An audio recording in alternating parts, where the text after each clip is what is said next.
O, di ba? Di ba napakaganda niyan? Kaya mo ba siyang tawagin? Ah, Tumatawag ba sila sa calls? Hindi ko alam cellphone number eh. Sorry. Comedian ka pala, sir. Ha? Comedian ka pala. Tingnan mo, gaganda rito. Di ba? Ipapa-bulldozer ko yan hanggang dun eh. Aha. If a flat, sir. Oh, guess what? Mm. Hindi ba yung ganito? As in the mining areas. Mm. Hindi ba? Sasabihin nila, inalis mo na yung topsoil, hindi na fertile yan. Mm. They're mistaken. There is now a new technology. Mm. Yung kaibigan kong Russian, Mm. i-apply niya rito. Ano yung i-apply niya? Tatanim kami dito. It Anong- will bring the soil back to life. I-amend niya. I-amend niya yung Ano soil. ano po yung I don't know. He does not ingredients na want yun, to or- reveal to me the ingredients eh. ayaw pa? He wants to make this his pilot project. Oh, I see. Para nang sa ganon, kung pilot project niya ito, ipapakita niya sa mga tao. Oh. Oh, magtatanim kami rito. Siguro vegetables, tsaka kung ano-ano. Tingnan mo ang view dito, ang ganda oh. Nasaan yung Mount Balungaw? Yung Mount Balungaw yan oh. Ayun, yung, Oo. medyo malayo pala. Gusto mo bang matuto ng agribusiness, crops, livestock and poultry, aquaculture, at ma-inspire sa mga success stories? Agribusiness How It Works. As a YouTube channel, Agribusiness features entrepreneurs, farmers, organizations, OFWs, investors. However, beyond our usual content and official endorsements, Agribusiness does not engage in other business dealings with them. While our viewers and featured individuals and entities may choose to pursue business deals with each other on their own, we encourage them to be cautious in doing so. Let me show you. Binabasa na nila ng gusto ito, no?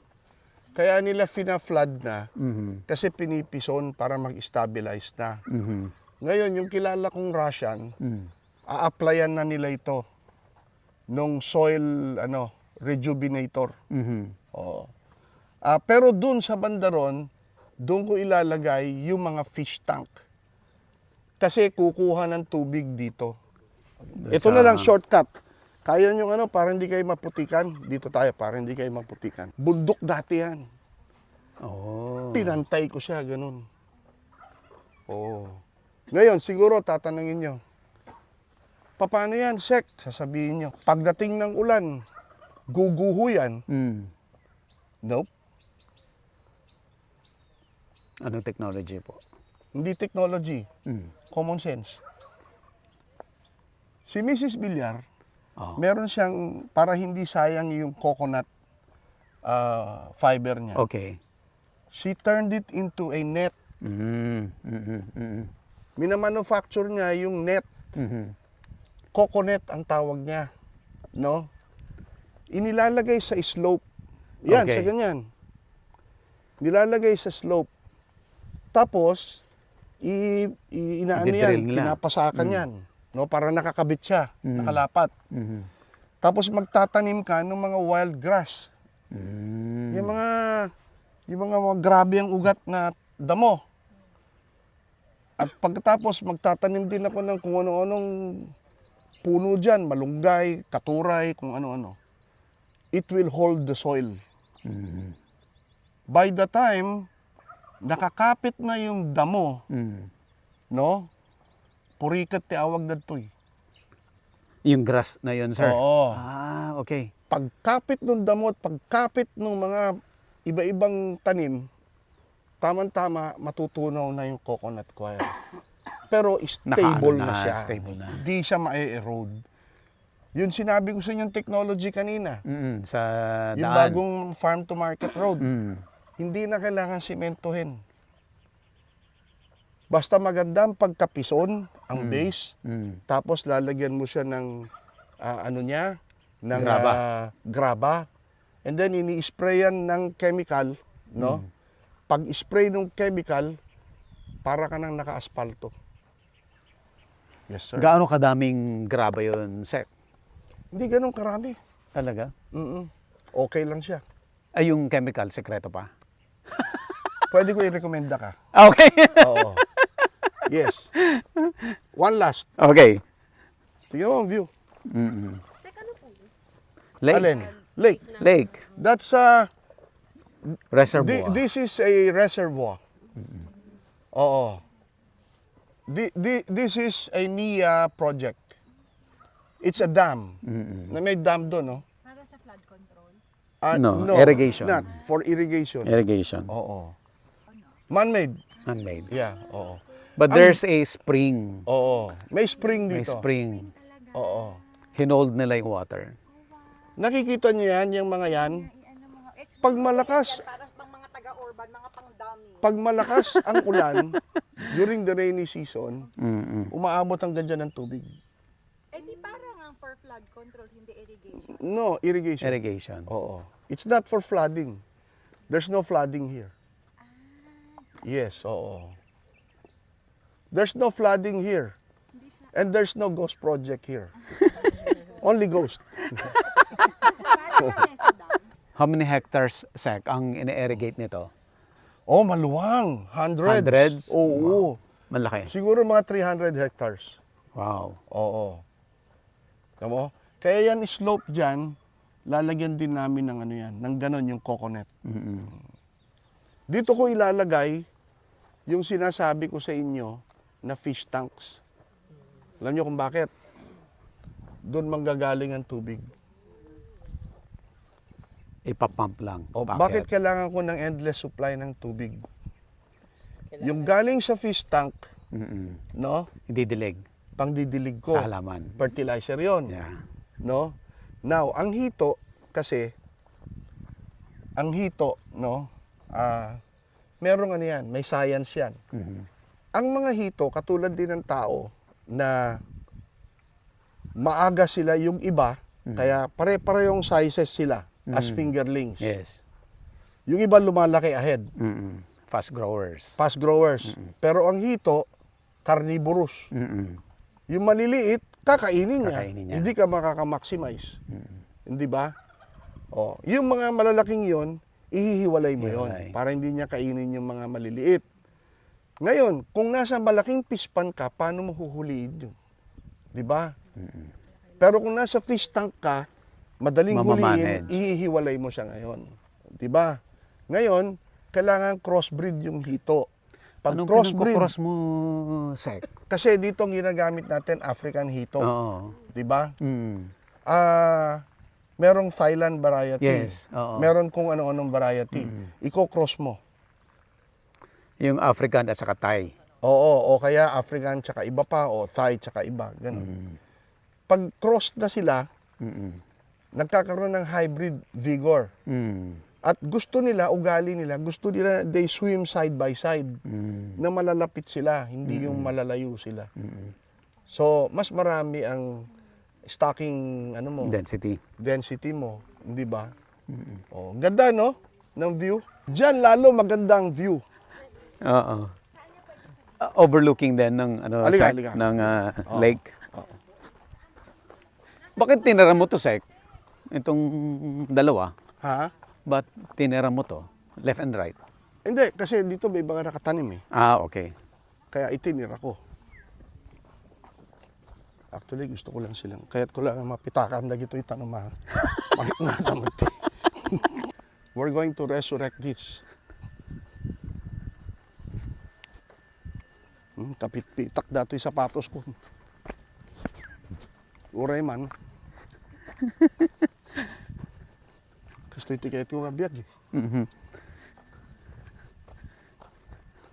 Dahil di problema eh. Handa matarosan ka agriculture. Sika matarosam eh.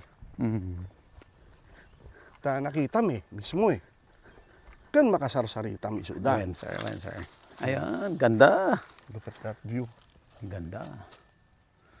Di ba? Ganda, no?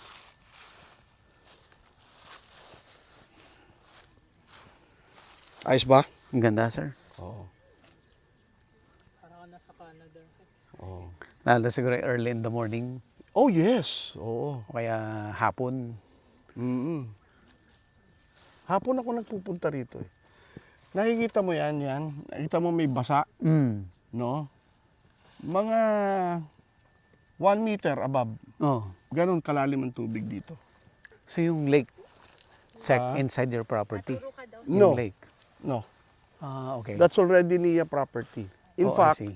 beyond that fence is NIA property already. Oh, I see. Ito, tataniman namin to. Yung Russian, Mm. but on the second thought, dito ko ilalagay yung fish tanks ko. Imbis na doon, dito na lang. Para ang ganda ng view. Yung mga fish tanks, kailangan merong net sa ibabaw. Alam mo kung bakit? Uubusin ng ibon yung Ang mga ibon. isda mo. Sabi niya, yung mga patawa ko, marami pa yan. Lumalabas lang eh. Hindi ko pinaplano yun eh. Basta lumalabas lang, kalokohan ko eh. Eka nga, sperm of the moment. Diyan lang naman tayo pupunta, yan lang. Oh. Sir, harvest dito sa farm. Yeah, Aha. by the way, hindi lang itong farm na to. Okay. Pati yung pinanggalingan natin. Yung pinanggalingan na farm natin kanina sa lowland. no? Okay. Yung mga langka, yan yung ebyark eh. Ito yung Aberg. Oh, yung mga saging, dun din. Doon din. Yung mangga, dun din. Yung mangga. Oh, And ngunit, black sapote, doon Dun din. din, oo. Ngunit, ay itong sampalok, dun din. Aha. Ngunit itong mga talong, Yung vegetables. etong Malunggay. malunggay, no? At saka yung kamote, at yung iba-iba pa, kamatis, tsaka ito yung wild na ano. Yung wild nga. Alam Wild mo na ito, ang palaya. Yung wild na ampalaya, Oo. no? Yung kalabasa, no? Pati itong kamote, Yes. yung upo, yung gabi, dito na yan. Dito lahat sa upland. Oo, pero dadating ang araw, Mm. ang dami na nating aanihin ditong breadfruit. At saba. Saba, yes. Kaya nakikita mo yung saging na saba na yan, dadami yan later on. No? Kasi ang plano ko, pati itong mga breadfruit, maglalakihan yan eh. Mhm. Siguro in about 3 years time, puno na yan mga yan. No? Now, in between these trees, ang gagawin ko, no, tataniman ko naman ng kakao. Itong buong farm na ito, pupunuin ko ng kakao yan. Mhm. Bakit ko pupunuin ng kakao? Mm. Sabi nila hindi daw pwede rito. Nung binata ako, Mhm. nagtanim ako. Mhm. No? Meron akong kaibigan na Batanggenyo. Sabi niya, pwede. Sabi niya. Ako magtatanim. Sabi niya, o di nakitanim ako sa kanya, doon sa aking bakuran. Ilang trees yung tinanim ninyo? Siguro mga 30. Oh? Oo. Lahat yun nabuhay? Lahat na buhay. Lahat nagbubunga. Nagbunga? Sabi ko, bakit hindi pwede? Ngayon, gusto ko magtanim. Dahil pinapasyalan ko na yung ano ngayon, yung nagpagawa na ako ng planting materials eh. Okay. Oo. Andito nga sa akin eh, teka. Saan yan, Yung sir? variety Davao? sa Davao. Agrarian Reform Beneficiaries yun. Oh. Tinuruan nila ako kung paano kung sandali hahanapin ko lang ha. Ang kombinasyon, no? Kasi sabi nila, dapat yung rootstock Mm. ng kakao mo, Yes. yung ugat ng kakao mo, matibay. Okay. Matibay, kaya niyan labanan ng mga sakit, Mhm. no? Yun ang tinatawag na PBC 123. Mhm. Yung variety Yun niya. ang variety ng rootstock. Rootstock. Yes. PBC 123. Mhm.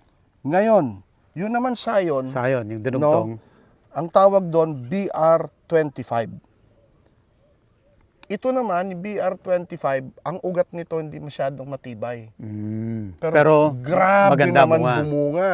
Di ba? Tsaka magandang bunga. Mhm. Yun ang itatanim ko rito. itatanim Tanim ko na. na. Kaya lang, ilalagay ko sa mga malilim na lugar. Ngayon, pag dumami na, lumaki na yan mga yan, okay. Sa mga tabi niyan, doon ko itatanim. Pag Ilan dumami po- ang kakao ko rito, gagawa na kami ng processing plant dito. Ilan po ang plano niyong itanim dito sa 2,000 trees. 2,000 trees? Oo. Yung breadfruit, mga 1,000 trees ang plano ko. At meron pa ako ipapakita sa iyo. Halika. Sige po. I-research mo sa YouTube Yes, sir. yung tinatawag na ang pangalan nun is ice cream bean. Ice cream Kasi bean eh. bean. Tapos, pag kinain mo siya, lasang ice cream. Aha. Oo, tingnan mo sa YouTube. Sige nga, sir. Ito yon. Etong Ito. planting materials nila. Okay? Oh, magtataka ka, bakit ko tinanim ito? Alam mo kung bakit? Maraming rason. Yung kanyang, alam mo kasi, legume family to. Legume. So kung legume family, ang ibig sabihin, Fertilizer. nitrogen fixer. Di ba? Ulitin ko, nitrogen fixer siya. Nagbibigay siya ng sustansya sa soil. At saka malaking puno ito. Sa South America, no, doon sa Brazil, Chile, yung mga yan, no? Ecuador, pinapakain ang dahon nito sa baka, sa livestock. Lumalaki ito na kasing laki ng mangga o mas malaki pa. Okay. Puno ng mangga. Kaya nitrogen fixer, masarap yung prutas niya. Pagkatapos, Pakain sa baka. yes, oo, fodder. Oh, 'di ba? Fodder for livestock. Ang ano niya, hindi tatay fodder, F-O-D-D-E-R. Oo. 'Yon, para lang sa mga tagapakinig natin. Pagkain ng livestock. Oo. F-O-D-D-E-R. Fodder. So, all ruminants. Yep. Kaya ako nagtatanim. Tingnan mo, ang dami kong tinanim. Oh, yun mga yan. Oh. Kaya pag naglakihan na itong mga ito, underneath these trees, lahat yan, no? Maglalagay ako ng kakao. At pag marami na tayong kakao, no? Gagawa na ako ng processing plant dito. Sir, ibig mong sabihin, yung kakao mo, i-intercrop mo siya with Yes, sir. other species. Yes, sir. Basta pwede, Basta pwede. Oo. Halos lahat naman pwede. Di ba? So, paano yun? Wala kang susundin na planting distance for the cacao? Medyo mag-adjust ako. Adjust siya. Oo. Magiging parang natural. Natural. Oo. Yeah. Kaya mga 2,000 puno, palagay ko viable na ako nun. Ilang puno ba ng cacao para maging viable? The more, the better. Aha. But 2,000 is enough. 2,000 is enough. Kasi yung gumagawa ng planting material ko doon sa Davao, it is an agrarian reform cooperative. Yes. Yung kanilang taniman hindi ganong kalakihan. Pero sa kanila nagdi-deliver yung ibang agrarian reform beneficiaries. Okay. Napakayaman ng cooperative na yun. At saka nanalo pa ng award yun sa abroad. One of the best chocolates. So sila sa rin France. nagpo-process, sir? Yes, sir. Yung Nice. chocolate, ginagawa nilang tsokolate yun no? Pagkatapos, pag inaano nila yan, kapag, kasi merong process yan, no, na ilalagay mo muna sa isang container, no? Doon sa isang container, dinadry nila, Yes. no? Yung Patutuluin. dinidrain nila. Okay? Tapos, dinidrain nila, and then pagkatapos mong i-drain, yung nag-drain, ginagawa nilang wine yun. Wine or vinegar. Or vinegar. Vinegar, yes. Oo. Kasi ang byproduct ng wine is vinegar. Yes. Oo, ganun yon. Ngayon, fine-ferment din nila yon. After fermentation, dinadry nila. Yung Tapos, beans. ginagrind, beans, ginagrind na nila into chocolate. Yun din ang gagawin ko rito. Di ba? Nice. Oo, lahat ng tinatanim ko rito, lalagyan ko ng add-on. Now, yung kinikwento ko sa iyo kanina na tungkol sa silvo pasture. Mm-mm. Pag naglakihan na lahat itong mga punong ito, no? Pwedeng taniman ko ng kakao, which Okay. yun ang gagawin ko. Pero sa lugar na hindi ko tataniman ng kakao, papakawalan ko yung mga sheep. cattle. Yung sheep. Oo. Pero ito, mukhang tataniman ko ng kakao ito. Tingnan mo, ang laki na nung Opo. nung breadfruit to. Maganda ba yung lugar? Mm-mm. Is it nice? Na. Oo.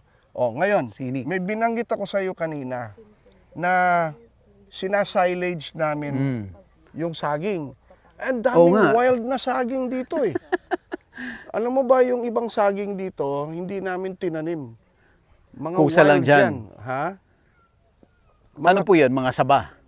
Itong tinanim namin saba. Saba, okay. Oo. Yung wild? Yung wild, hindi ko alam. Basta madami yun, no? Yung mga yon. Ang dami yan, all over the property. Okay. No? Meron kaming shredder. Okay. Tapos, lalagay namin sa drum, nilalagyan namin ng, anong tawag dito? Molasses? Ng molasses at saka asin. Mhm. Tapos, sinasilage namin. Gaano katagal yan, Sec? 2 weeks. 2 weeks. Tapos, ipapakain namin sa mga hayop, Oo. 50% darak, 50% yung silage. Doon nakatipid na kami Okay. sa commercial feeds. Pero kumusta yung nutrients noon, Sec? Okay naman. Enough siya para doon sa... No, not enough. Hindi enough. Kailangan haluan mo ng Pambawas at least nung Oo, cost. bawas ng cost. Yan. Ang laking bawas. Ay, papakita ko sa inyo. Sige po, Halika tingnan kayo. natin. Para hindi kayo. Dito tayo, dumaan. Okay lang i-gawin natin dito yung tatalan ulit kayo yung ginawa natin kanina. Oh, sure. Ito na yung darating. Pero may isa pa eh, pwedeng tumalon pa ulit kayo dito. Tapos Yun na yung mag-intro na lang. patatlong farm. Okay. Sige. Ay, hindi pa naman tayo aalis eh. Hindi pa naman. Maganda lang po yung view. Yung view. Sir Buddy. Ano no? Okay. Saan po tayo? Pagbaba. Pagkaba. Okay. Oh, kanina nandun tayo sa may Tumana. Talon po muna, Sec. Talon muna. Okay, ready? Ready, 1, 2, 3, go! Dito na tayo Dito sa na ibang farm. Kita mo naman ha. Sobrang ganda. Sinig. Oo, Sec. ganda nga eh. Napaka-romantiko eh. Di ba? Tignan mo naman ang scenery mo. Oh. Tignan mo yung bahay ng mga tao ko. Oo nga, sir. I want Ganda. them to live comfortably. Mura lang yan. Container van lang yan eh. Dalawa. Dalawa lang. Mura lang yan. Mga 80,000 lang yata yun. Yan, eto Ayan, yung Sec. pinapakain namin. Halika, tingnan mo. Ito na yung shredded ng banana. Yes, tingnan mo pag sumisingaw yung amoy. Typical fermented, Yan, Ito. Alam mo kung ba't maganda ito? Ihahambing mo to sa tao, yogurt. Di ba? Pag merong fermenting process, yung gut health ng hayop maganda. Yan. Ayan. Ito Sealed. naman, gumawa sila corn silage. Okay naman, Ibang breed din po ito, Sec. Oo. Ito ang tinatawag na red, Bourbon red. Oo, yan. Parang brown. Bourbon red yan. Pinakamahal na breed yan. Ito, sir. Wow. May parating pa ako, mga 50 heads pa eh. Na ganito. Oo, kasi Saan galing? magpaparami ako. Iba-iba. Iba-iba. Yung iba sa Cebu, Oh. iba galing ng Visayas, iba galing ng Mindanao. Mga 50 heads. Yung doon sa mga famous breeder. Hindi, ito. Okay. Hindi ka. Ayan, Ayan yung yung nakita mo kanina. Ito na yung banana. Hinaluan nila ng darak. May nangingitlog ata. Meron, may nangingitlog. Teka. Huwag kang huwag mong lapitan. Nangingitlog. Para ma-disturb. Nangingitlog, Nangingitlog siya. Oo. 5 ang asawa, 6. Ito lang ang lalaki, sir. Ito lang. Oo. Feathers. Anim ang asawa niya, oh. Sarap ng buhay nito. Di ba? Tingnan mo yung solar pump ko. Oo. Ayan, oh, marami ring tanim dyan. Oh. Di ba? Ayos, ano? Okay, sir. Kinuha ko mga bata, Mm. mga graduate ng, pumasa, mga board passer. Yung mga agriculturist, Oo. sir. Yan, ito, alika nga, Raymart at saka si Kirby, Aha. magkaklase yan. Ah. Si Raymart at saka si Kirby, Oo. nakapasa sila ng board exam. May board exam ng agriculture. Agriculture. ngayon. Oo. Oo. Kinuha ko na sila pareho. Mahilig sa agriculture itong mga ito eh. Talagang sobrang hilig nila eh. May sarili silang initiative. Ito naman si si Mr. Patani, alika nga, Gerald. Si Gerald naman, nakapasa rin ng agriculture, produkto naman ng Pangasinan State U yan. Ah. Silang tatlo actually produkto Santa Maria. ng Pangasinan State Santa U. Maria Campus. Pero ikaw, anong campus? San Carlos. Ngayon, pumunta pa siya ng Israel. Ah, okay. Nag-training doon. Nag-training siya ng agricultural practices nila. Oo. Kaya kinuha ko silang tatlo. Aha. Oo. Ito naman ang ating barangay captain. Oo, sir. Hello po. Anak ko sa kasal yan eh. Yung nanay niya, ang mother-in-law niya, barangay captain dati dito. Mm. Yung uncle niya, siya rin ang barangay captain dito. Yung Tamayo family. Mm-mm. Oo. Mga biyanan niya. Pamilya. Isa sa mga biyanan niya.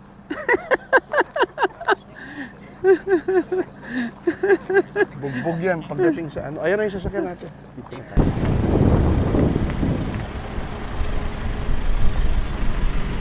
Ma'am ni Mr. Buddy Gansena. Kilala ko, sir. Buenas, sir. Oo, kita mo. Kilala ka.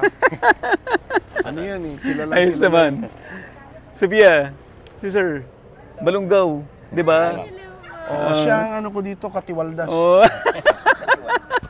Siya yung tunay na asawa. Wala namang iba eh. Sige, sir. Apo. Ito yung sinasabi kong graso na itatanim namin. Ito, sir? Yan, para hindi magkaroon ng erosion. Yan. Ang dami rito niyan. Ito yung buddy. Ito yung tinatawag na na balitaka Balita ka.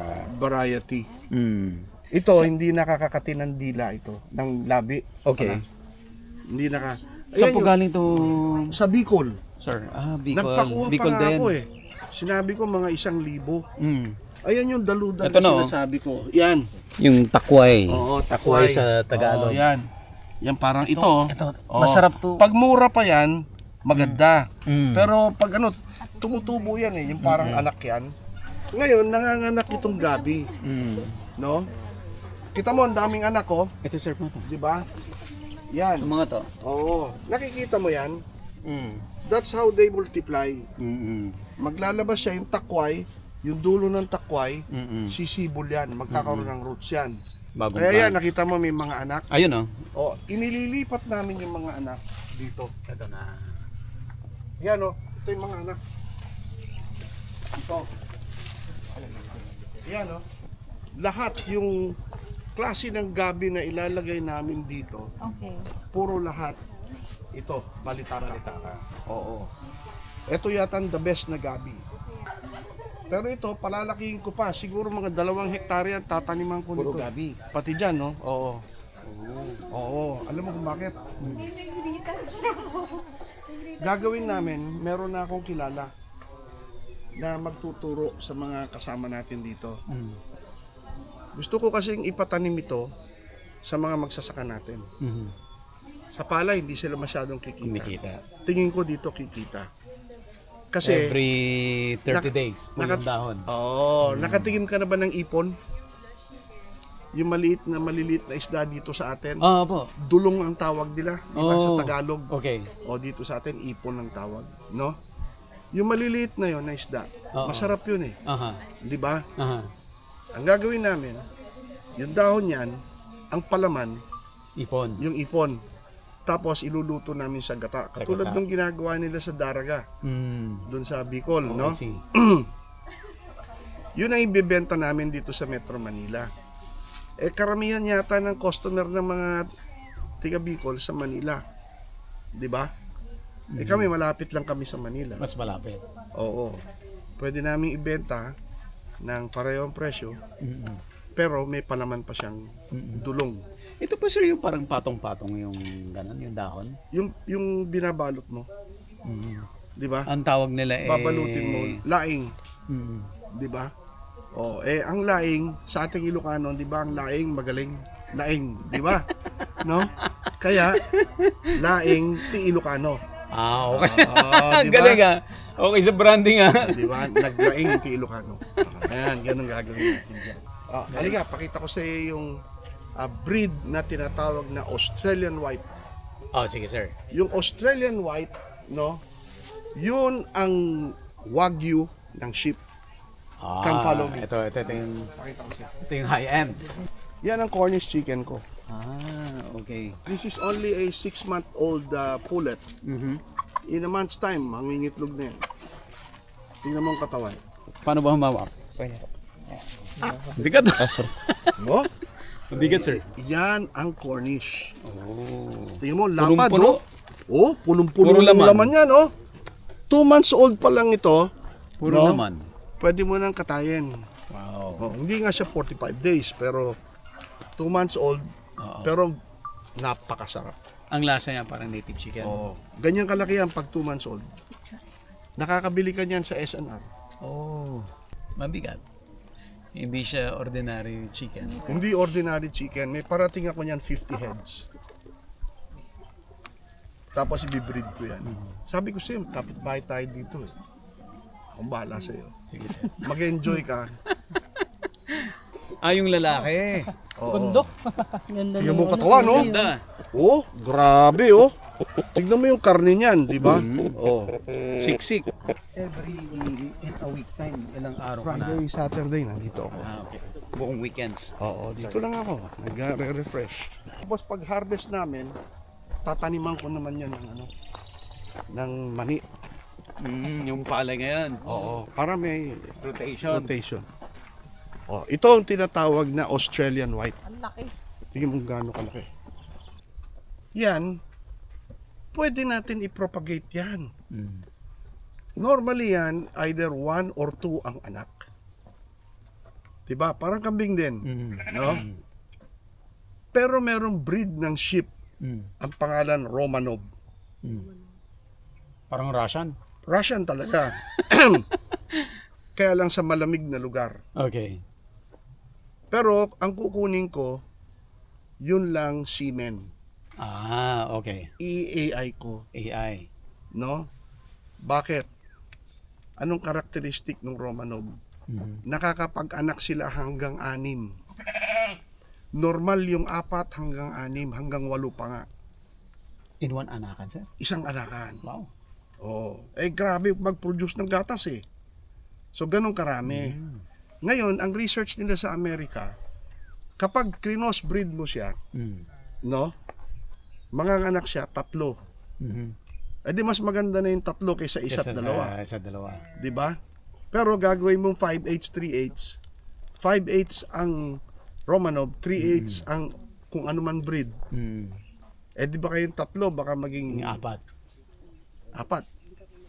'Di ba? Yung 3 at 4 mas maganda kaysa 1 at 2. Tama? Mas mabilis. Oo. Padami. Yun ang gagawin natin dito. Gagawa tayong sarili natin breed. Gusto mo lapitan? Sige, sir. Malapitan nila sa Mababait yan mga yan. Pwede pa sila makipagkamayan. Hindi ba siya mas stress kasi buntis? Titignan lang natin. Yan lang, huwag masyado malapit. Maglalapit masyado. Yan o, nakikita mo. Yan o, malaki na yung suso niya o. Ito rin dalawa o, manganganak na yan in a few days. O yung isa may anak na eh. Sir, bakit hindi masyadong popular ang sheep sa Pilipinas? Hindi nila alam. Hindi nila alam. Kulang sa information drive. Kulang na kulang. At saka yung source din. Wala silang masyadong source. saan nila kukunin, kung anong klaseng lahi, ganun. Walang masyadong information dissemination. Kaya ito, yan, nag-aalaga ako ng ganyan. Dahil kapag nagsilakihan na yung mga yan, at dumami na itong mga sheep ko, mamimigay na ako. Di ba? Para ma-inform na yung mga magsasaka natin. Na mas maganda ito kaysa kambing. Hindi ko Pwede ring source ng milk. Yes, of course. rin. Oo. Ngayon, hindi ko sinasabing wag na tayong magkambing. Oo. Pero sinasabi ko, subukan natin ito. Kasi pinapakawalan lang namin yan eh. Tingnan mo yung naggugupit sila ng damo dito. Yung damong ginupit, ginalagay na lang siya. Kuminsan yung dahon ng saging, kuminsan yung dahon ng kawayan. Yan binibigay diyan. Ayan. Okay ba? Yes, sir. Tika, balik na tayo doon. Balik na tayo. Pwede na natin gawin yung Isang araw, susunduin kita, ipapasyal kita. Sige, sir. Magtatanim din kami dito ng malunggay Okay. at ganun din ng katuray. Bakit ho katuray? Katuray, malunggay, kardis, breadfruit, no? Okay. Saging. Kasi ito ang mga tinatawag na plant once, eat forever. Oo. Di ba? Di minsan ka na magtanim. Plant once, eat, Eat forever. Oh. Katulad niyan mga saging na yan. Oh. Kita mo, mga wild na saging yan. Yes po. Ano yan? Nagputol kami dahil ginawa namin yung silage namin. Finerment namin. Ngayon, tignan mo kung ilan ang kapalit. Dumami. Biglang ang dami. Oh. Yan malunggay, may sikreto yan. Natikman mo ba yung murang-murang Ay, yung bunga. yung bunga na Yes, sir. maliit pa lang? Yes, sir. Masarap. Ay, sus, Masarap. apo nagimas dadyay. No, ada, paluto tayo Sa kadakwada. pinakbet, sir. Kung meron sa pa, pinakbet. ihalo natin. Oh. Mga pagkain Ilocano. Oo, mga pagkain ng Ilocano yan. Yan ang kinakain natin. O, siya nga pala. Sasamantalahin ko na. Okay, sir. Kasama ko ang pinakamagaling Ayun ako. sa agrikultura. Napapasyan niya lahat ng mga magsasaka natin. No? Apo. Walang iba kundi si Mr. Buddy Gansenya. Thank you, sir. At kababayan ko to, Mhm. tiga Balungaw. Yes, sir. Ako naman taga Rosales. Yes po. Kaya meron kaming farmcast, no? At mag-usap tayo tungkol sa bukid, Yes, sir. 'di ba? At ang mga ginagawa ng mga magsasaka. At baka pwede kang magbigay ng mga suggestion kung anong dapat natin gawin. Nako, nakaka-pressure yan, sir. Oo, ikaw may alam eh. Ikaw may Sige po, alam yan sige eh. po. Opo. Pwede rin ho ba akong magtanong ng mga issues Oo. na ano ang pwede natin Pwede. gawin? At pipilitin ko naman sagutin ng tama. Yes, sir. Yes, sir. No? Alam mo yung mga, kasi ako naman hindi naman ako graduate ng agriculture eh. Banking and romance lang natapos ko. Agribusiness, how it works. Instruct, inspire, succeed.